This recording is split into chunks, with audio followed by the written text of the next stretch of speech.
kulamadaas muddadii uu socday fursad la isugu helay in ay si gaar ah isku arkaan madaxweynaha jamhuuriyadda federaalka, dowladaha xubnaha ka ah dowladda federaalka, gudoomiyaha aqalka sare, gudoomiye ku-xigeenka labaad ee golaha shacabka, madaxdii hore ee madaxweynayaashii hore ee dowladda federaalka xasan sheekh iyo sheekh shariif, sidoo kale madaxweynayaashii hore ee Puntland mudane Dr. Cabdiweli Cali Gaas iyo madaxweyne Cabdiraxmaan Faroole, madaxweyne ku-xigeenyaashii hore iyo gudoomiyaha baarlamaanka dowladda Puntland, ra'iisul wasaarihii hore ee Soomaaliya mudane Cali Geedi.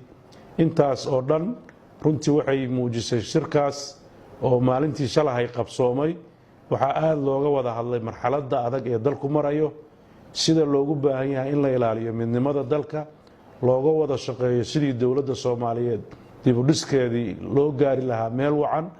shirkaasi wuxuu albaabada u furay in si qoto dheer loo wada hadlo, iyadoo kulankii caleemasaarka oo ay qayb ka ahaayeen isimada reer Puntland, waxgarad, abwaaniin iyo dad kale oo magac iyo maamuus kale bulshada Soomaaliyeed ay aad u soo jeediyeen in dadka Soomaaliyeed iscafis guud uu halkaa ka dhaco, maadaama fursad aad qaali u ahayd. waxaa dadkii oo dhan isla qaateen ugu horeeyo madaxweynaha jamhuuriyadda federaalka Soomaaliyeed in wixii dadka Soomaaliyeed ku kala dhex jiray xaladhalay laga noqdo, hore loo socdo, dalka iyo midnimadiisa laga shaqeeyo.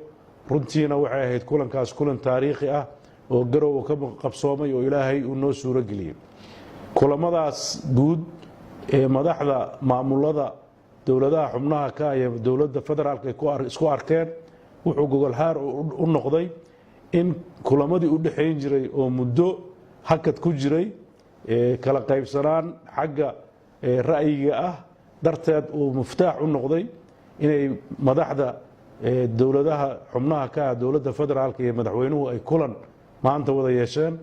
kulankaasoo loogu gogol xaarayay in la isku cafiyo, waxyaabaha khilaafka shakhsiga ah lagu saaro, danta guud ee dalka laga wada shaqeeyo, howlaha iyo ajandayaasha dhabta u ah dowlad dhisidda si qoto dheer loo galo oo aad loo lafaguro si loo gaaro horumar shacabka Soomaaliyeed ay ku laanoonayaan.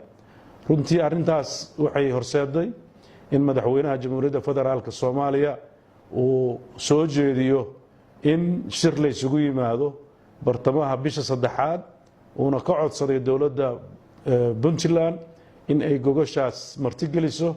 anoo ku hadlaya magaca dowladda iyo shacabka Puntland waxaan aqbalay inaan gogol nabadeed oo loogu gogol xaarayo in Soomaaliya midnimadeeda iyo wadajirkeeda looga shaqeeyo lagu qabto magaalada Garowe. waxaana ku faraxsanahay inay Puntland sidii horeba u ahayd inay ka shaqeyso midnimada Soomaaliya iyo dowladnimada Soomaaliya in kaalintaas si firfircoon ay u qaadato.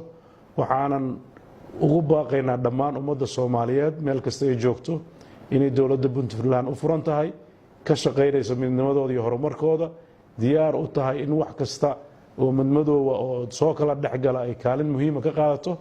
waxaan ugu baaqayaa ummadda Soomaaliyeed inay wadajirka ilaaliso, midnimada ka shaqeyso, dowladnimada ka shaqeyso, hore loo wada socdo, wixii khilaafaad ee shakhsi ah ee u dhaxeeya meesha laga saaro, cid walba ay tahay ummadana ay ka wada shaqeyso nabadgelyada, meelna looga soo wada jeesto sidii cadowga ummadda Soomaaliyeed ee nabadiidka ana loo cirib tiri lahaa, dowladnimada Soomaaliyeedna sharciga iyo kala dambeynta loo ilaalin lahaa, horumarka iyo sidii dadka loogu adeegi lahaa looga wada shaqeeyo. waxaan ugu baaqayaa bulshada Soomaaliyeed meel kasta ay wada joogto kulamadii halkaa ka soo baxay inay ahaayeen kulamo dhiiri gelinaya shacabka Soomaaliyeed meel walba joogaan.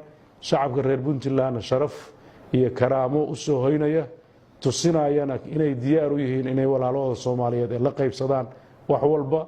maxaa yeelay inta meel ka mid ah Soomaaliya ay dhibaato dareemayso, dhibaatadaas waa dhibaato ummadda Soomaaliyeed wada haysato. waxaan rajaynaynaa beejkaas inuu beej cusub fur noqdo. madaxda Soomaaliyeedna waxaan ka codsanaynaa in ay waxa dadweynuhu ka sugayaan sida ay tahay loo qaato. waad salaamantihiin. wassalaamu calaykum waraxmatullaahi wabarakaatu.